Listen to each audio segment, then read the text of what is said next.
내일과 몇 주 후에 대한 고민에 빠지기 일쑤며 몇 달 후를 대비해 막연한 계획을 세운다. 대개 우리는 발등에 떨어진 문제들을 처리하느라고 고분분투한다. 그래서 지금 순간 너머를 바라보기 어렵다. 하지만 먼 미래를 깊이 생각할수록 미래를 자신이 원하는 모습으로 만들 능력은 더욱 향상된다. 이것이 힘의 법칙이다.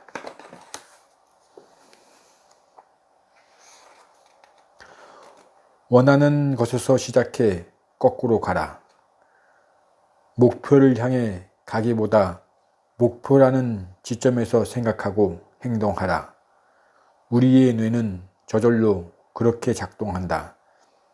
신경과학자들은 뇌가 기본적으로 미래를 예측하는 기관이어서 미래를 현실로 만드는 행동을 유발한다는 데 동의한다. 나는 밤 사나이야.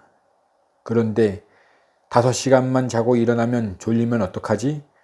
그건 아침 사나이의 문제지. 아침 사나이에게 맡겨. 나는 밤 사나이니까 파티를 즐기자. 그러고는 5시간만 자고 일어나서 피곤하다고 졸리다. 밤 사나이는 언제나 아침 사나이를 망친다. 미래의 나와 연결하는 것이 현재의 나를 발전시키고 상황을 나아지게 한다. 그리고 지금의 삶이라는 귀중한 금광을 진심으로 소중하게 여기게 된다. 미래의 나와 연결하라. 그것이 지금 강력한 삶을 사는 방법이다. 당신은 어떤가? 20년 후 당신의 미래의 당신이 현재의 당신과 대화를 나눈다면 무슨 말을 할까? 미래의 당신은 지금 상황을 어떻게 보겠는가? 지금 당신이 미래의 당신이라고 생각한다면 행동은 얼마나 달라지겠는가? 외부 세계에서는 수백만 가지 상황이 펼쳐진다. 하지만 그것이 모두 내 경험으로 들어오지는 않는다. 왜 그럴까? 내가 그들의 관심이 없기 때문이다. 내가 관심을 두는 것만 내 경험이 된다. 우리는 자신이 기대하는 것을 본다.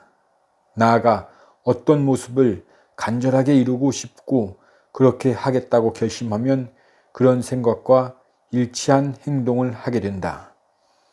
믿음이 행동과 힘을 끌어내는 원리다.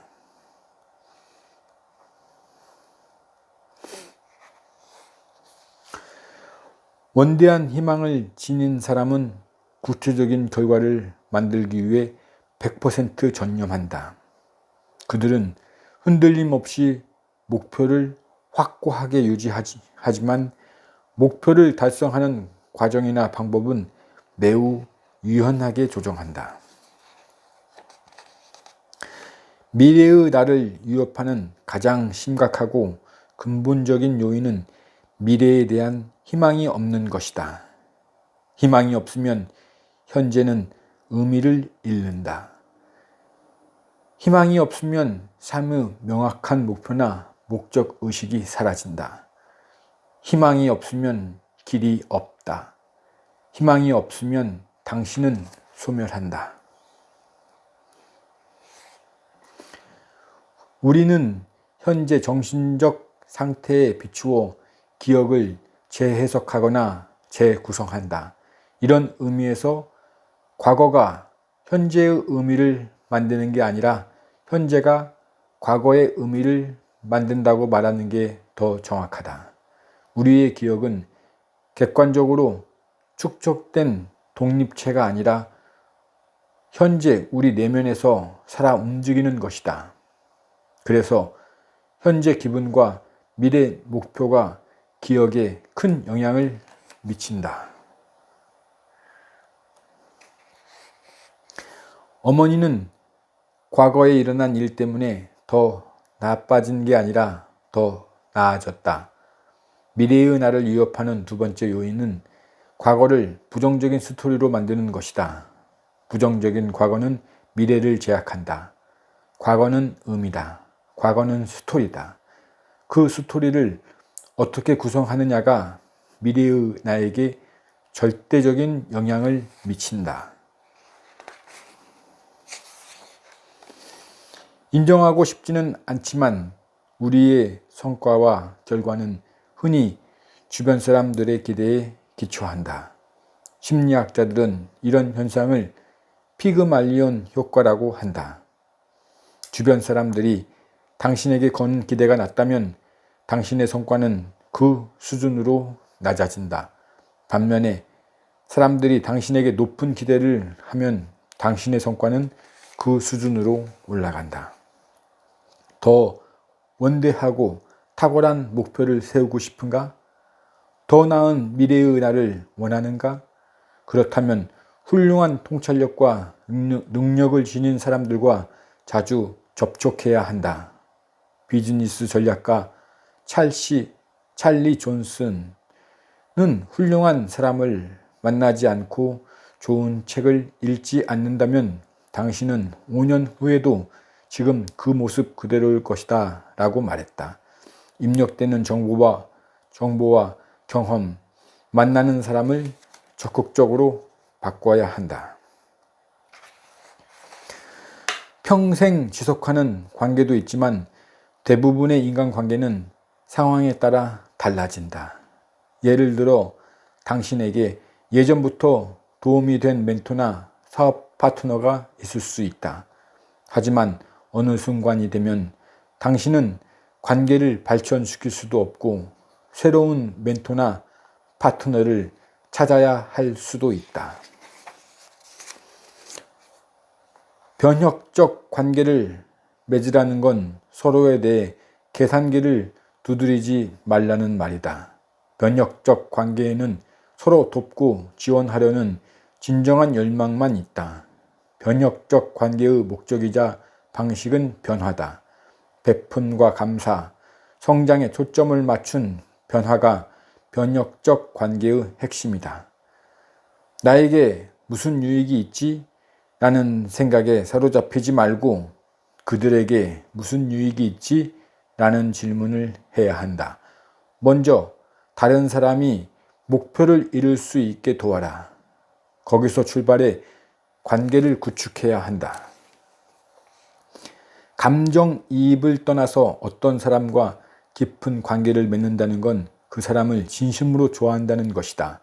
당신은 그 사람을 친구로 보게 된다. 그 사람은 당신을 진심으로 아끼고 당신도 그 사람을 좋아한다. 누군가에게 진정한 관심이 있으면 망설이지 않고 그 사람을 위해 시간과 에너지, 자원을 기꺼이 희생한다. 마찬가지로 미래의 나와 긴밀한 관계를 맺으면 나중에 미래의 내가 더 많은 돈을 쓸 수 있도록 지금은 소비의 즐거움을 희생할 것이다. 일시적인 만족을 희생하고 교육과 건강, 인간관계에 더 많은 투자를 할 것이다. 어떻게 하면 올해 10만 달러를 벌 수 있을까가 아니라 어떻게 하면 올해 1000만 달러를 벌 수 있을까라고 질문해야 한다. 질문을 다르게 해야 혁신적인 생각에 불을 지피고 새로운 각도로 세상을 보게 된다. 미래의 나를 수시로 위협하는 요인은 시급한 문제와 사소한 목표에서 벗어나지 못하는 것이다. 석섹스지의 발행인 데런 하디는 자신과 자리를 바꾸지 않는 사람의 조언을 절대 듣지 말라라고 말했다. 멘토를 찾고 싶다면 반드시 경기장 안에 있는 사람을 찾아야 한다. 당신이 직면한 전투에 경험이 있는 사람에게 조언을 받아라. 경기장 안에 있다는 것은 현실을 직면하고 받아들인다는 뜻이다. 경기장 안에 들어가면 더는 현실이 두렵지 않다. 현실이 곧 교사이기 때문이다. 경기장 안에 있다 보면 마침내 미래의 내가 되어 현실을 원하는 대로 만들 수 있다.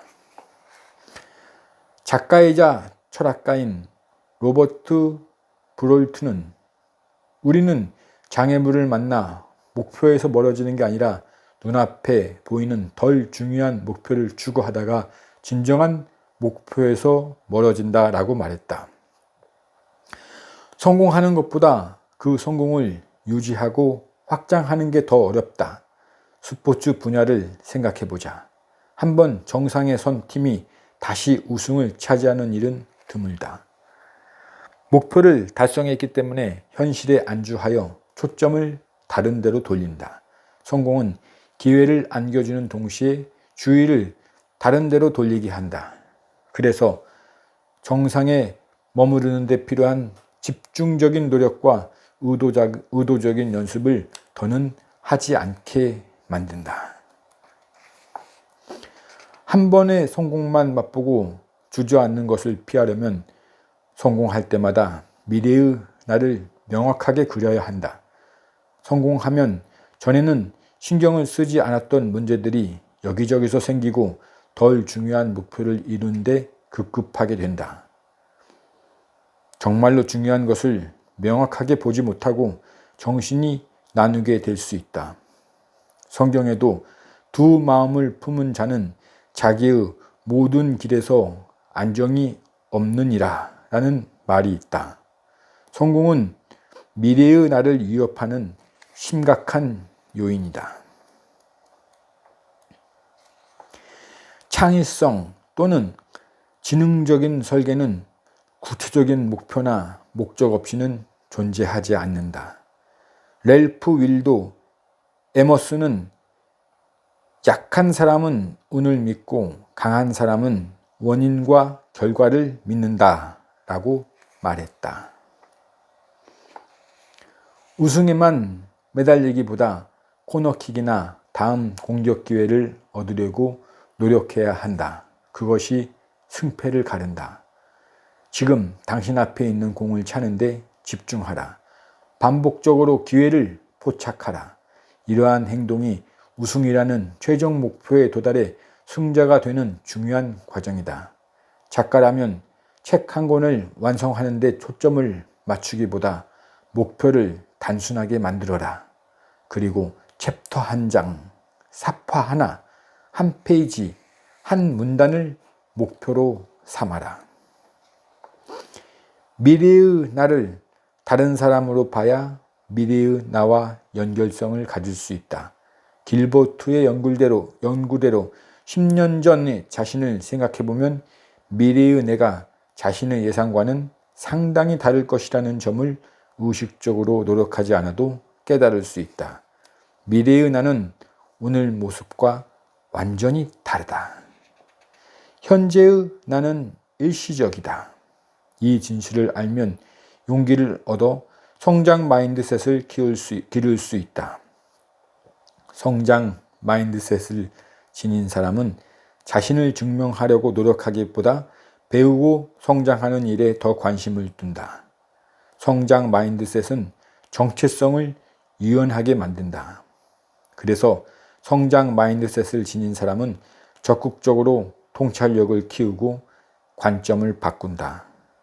그들은 사고방식과 판단, 가치관을 지속적으로 향상시킨다. 실수도 할 수 있고 답을 다 몰라도 괜찮다. 다소 체계적이지 않고 혼란스러운 상황이 있어도 괜찮다.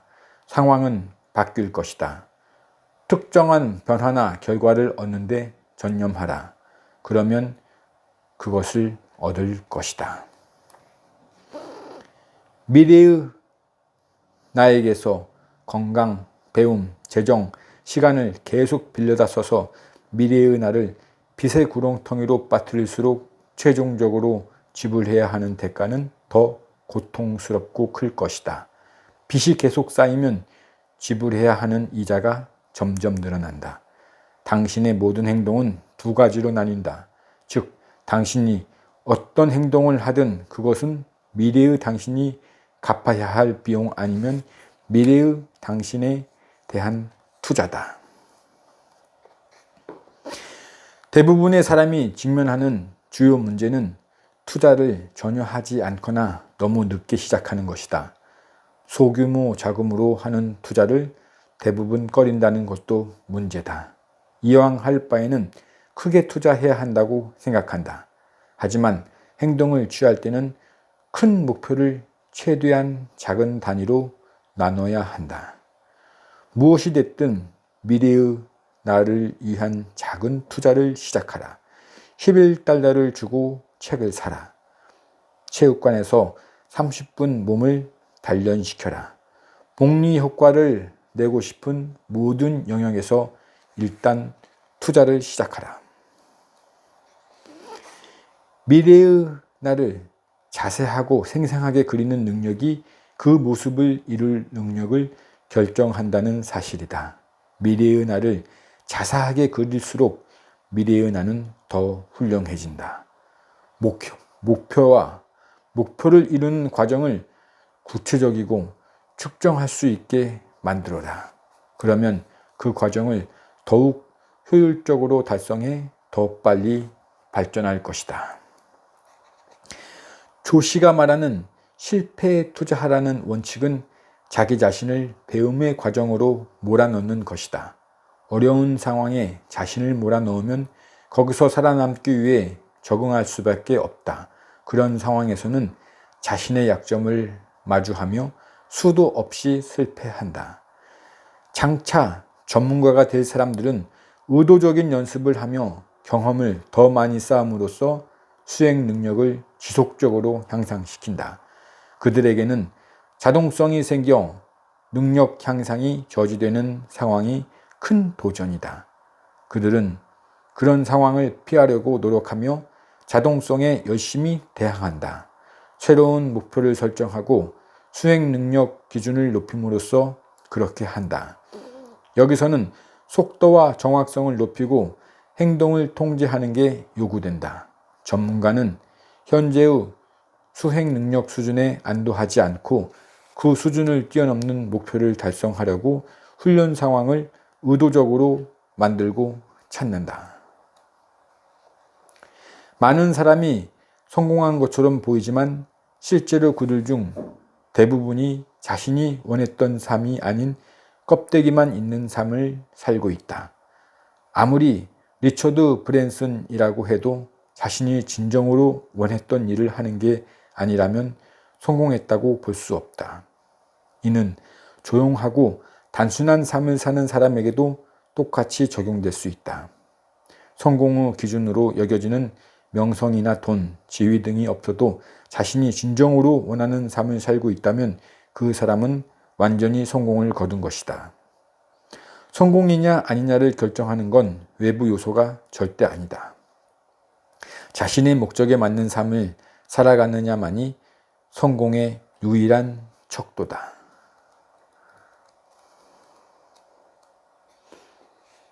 미래의 내가 되는 2단계는 덜 중요한 목표들을 제거함으로써 인생을 단순하게 만드는 것이다.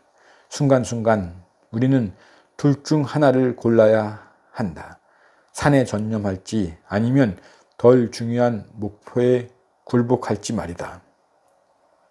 덜 중요한 목표에는 이메일이나 소셜미디어를 확인하는 일부터 디저트를 먹는 일까지 셀 수 없이 많은 일이 있다. 덜 중요한 목표는 빨리 보상을 안겨주며 도파민이 샘솟게 한다. 그래서 우리가 진정한 목표보다 덜 중요한 목표에 더 전념하는지도 모른다. 덜 중요한 목표를 제거하는 일은 지속적인 과정이다. 작가인 나는 매일 매 순간 책을 쓸 것인가 다른 일을 할 것인가 선택의 순간에 직면한다. 인생은 고정된 게 아니라 역동적이다. 거의 매 순간 우리 앞에는 다양한 선택지가 펼쳐진다. 예를 들어 아이가 다쳤거나 응급 상황이라면 당연히 병원에 가야 한다. 이때는 가야 할 곳이 명확하다. 프랑스의 작가이자 시인 앙뚜안 드 생텍쥐페리는 이렇게 말했다. 완벽함은 더는 추가할 게 없을 때가 아니라 더는 뺄 게 없을 때 이루어진다. 영화배우 덴젤 워싱턴도 무엇인가 좋은 것을 마음속으로 간절히 바라는 것은 이미 그것이 당신의 것임을 알려주려고 신이 보낸 증거다 라고 말했다. 하지만 그는 먼저 특정 자격이나 자금, 경험을 갖춰야 한다고 믿는다. 그래서 지금 미래의 내가 되기보다 자격을 갖추느라 수십 년을 허비한다. 그는 지금 당장 미래의 내가 될 수 있다는 사실을 깨닫지 못하는 것이다. 만약 그가 미래의 내가 될 것이라는 사실을 알고 지금 그 모습이 된다면 어떻게 될까? 그러면 그는 현재의 나라는 제약에서 벗어나 미래의 나로서 행동하게 될 것이다. 원하는 것이 이미 당신 것이라는 사실을 알고 받아들여라. 그러면 당신의 목표는 종착지가 아니라 출발선이 된다. 이미 성공했다고 생각하면 미래의 나라는 위치에서 생각하고 행동한다. 전념하기 전에는 계속 망설이며 뒤로 물러날 기회만 엿본다. 그런 상황에서는 비효율성이 가득하다. 주도적이고 창의적인 행동에 관해서는 단 한 가지 기본적인 진리가 있다. 완전히 전념하는 순간 신의 섭리도 함께 움직인다는 사실이다. 이 사실을 모르면 수많은 아이디어와 멋진 계획들을 망치게 된다. 전념하는 순간 전념하지 않았다면 일어나지 않았을 온갖 일이 일어나 도움을 준다. 그 일들의 시작은 전념하기로 한 결정이었다. 전념하기 시작하면 꿈도 꾸지 못했던 뜻밖의 사건과 만남, 물질적 지원이 자신에게 유리하게 작용한다. 신에게 기도로 요청하라. 전문가에게 요청하라. 친구에게 요청하라. 누구에게든 요청하라. 그냥 요청하라. 두려워하지 마라. 부끄러워하지 마라. 내 은행 계좌에서 투자 계좌로 매주 월요일 일정 금액이 자동으로 이체되게 설정하라는 것이다. 그렇게 설정해 놓고 잊으면 된다. 시간이 지나면 돈은 불어 있을 것이다. 투자와 시간의 일관성, 이것이 가장 중요하다고 재정 컨설턴트는 설명했다. 그는 투자할 완벽한 타이밍을 찾지 말고 투자 시장에 오래 머물러 있어야 한다고 했다. 나는 부담 없는 수준의 금액을 설정해 놓고 완전히 잊었다. 3개월 후 재정 컨설턴트는 내게 자동 투자 설정 후 투자금이 얼마나 늘었는지 말해 주었다. 불어난 금액에 나는 깜짝 놀랐고 더 많이 투자해야겠다는 생각이 들었다. 소셜미디어 웹을 스마트폰에서 제거해보라. 그러면 스마트폰을 만지작거리며 이 사이트 저 사이트로 생각 없이 돌아다니느라 귀중한 시간을 낭비하지 않을 것이다. 이렇게 하면 미래의 나를 더 효과적으로 시스템화할 수 있을까? 결정 피로와 덜 중요한 목표에서 벗어나려면 삶에서 무엇을 제거해야 할까? 어떻게 하면 삶을 단순화할 수 있을까? 시간과 정신적 에너지를 아끼려면 무엇을 차단하고 걸러내야 할까? 내가 했던 주간 투자 전략처럼 자동화할 수 있는 것은 무엇일까? 진정한 꿈과 상관없는 일을 처리해 줄 사람을 어디에서 찾을 수 있을까? 직업 심리학에서 점점 중요해지는 개념으로 일의 스위치를 끄는 것의 중요성을 강조한다. 계속 일을 하거나 항상 업무에 돌입할 태세로 지내며 온전한 휴식을 취하지 않으면 몰입, 창의성, 높은 성과는 사실상 불가능하다. 미루는 태도가 저항의 대표적인 형태다. 자신의 행동을 정당화하기 가장 쉬운 게 내일로 미루는 일이기 때문이다. 우리는 스스로에게 절대 교양국을 쓰지 않을 거야 라고 말하지 않고 교양국을 쓸 거야. 그런데 내일부터 해야겠어 라고 말한다. 우리의 영혼을 발전시키는 사명이나 행동의 중요성이 클수록 그 일을 하는데 저항을 크게 느낀다. 시급한 일보다 중요한 일을 기꺼이 먼저 하겠는가? 당신이 전념하는 대상은 현재의 나인가 아니면 미래의 나인가? 단기적이고 시급한 일들을 처리하는데 더 집중할 것인가? 미래의 나로 지금 당장 시선을 옮길 것인가? 의문의 여지 없이 시간의 주도권을 갖는 일에는 전념과 용기가 필요하다. 어떤 일이 비효율적이라는 사실을 알면서도 그 일로 바쁘게 지내는 것은 안전지대에 머무는 일일 수 있다. 때때로 우리는 낙담하면 인상적인 글귀에 주목한다. 그런 말 중에는 포기하는 사람은 결코 승리하지 못하며 승리하는 사람은 결코 포기하지 않는다라는 빈스 롬바디의 말도 있다. 하지만 나쁜 조언이다. 승리하는 사람은 언제나 포기한다. 그들은 적절한 시점에 적절한 일을 포기할 줄 안다. 덜 중요한 목표를 포기하라.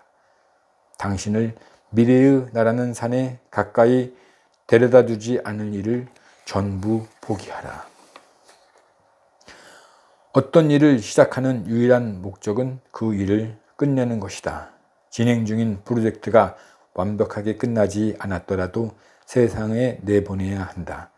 세상에 내보내는 일에는 블로그의 글의 발행 버튼 누르기, 판매팀에 프레젠테이션 하기, 전화 받기, 머핀 팔기, 추천서 보내기 등도 포함된다. 내보내는 일은 당신이 한 일을 일단 세상에 던져버리는 것이다. 세상에 내보내는 게 집중해서 걸작을 만드는 일은 아니다. 하지만 그렇게 내보내다가 걸작이 탄생한다. 나는 100권 넘는 책을 썼다. 그 책들 대부분이 팔린 건 아니지만 그렇게 수많은 책을 쓰지 않았더라면 이런 책을 쓸 기회도 없었을 것이다. 피카소는 1000점 이상 그림을 그렸지만 우리는 그의 그림 중 고작 3개 정도밖에 모른다. 세상에 내보내는 것이 하던 일을 끝내는 것이다. 완수하는 것이 완벽한 것보다 낫다. 레오나르도 다빈치는 예술은 절대 완성되지 않는다. 버려질 뿐이라 라고 말했다. 우리는 변화를 만들고 중요한 예술을 창조하고 최상의 성과를 내기 위해 일을 시작한다. 그리고 마감일이 다가온다. 그러면 일을 중단해야 한다. 내보내는 일이 그렇게 중요한가?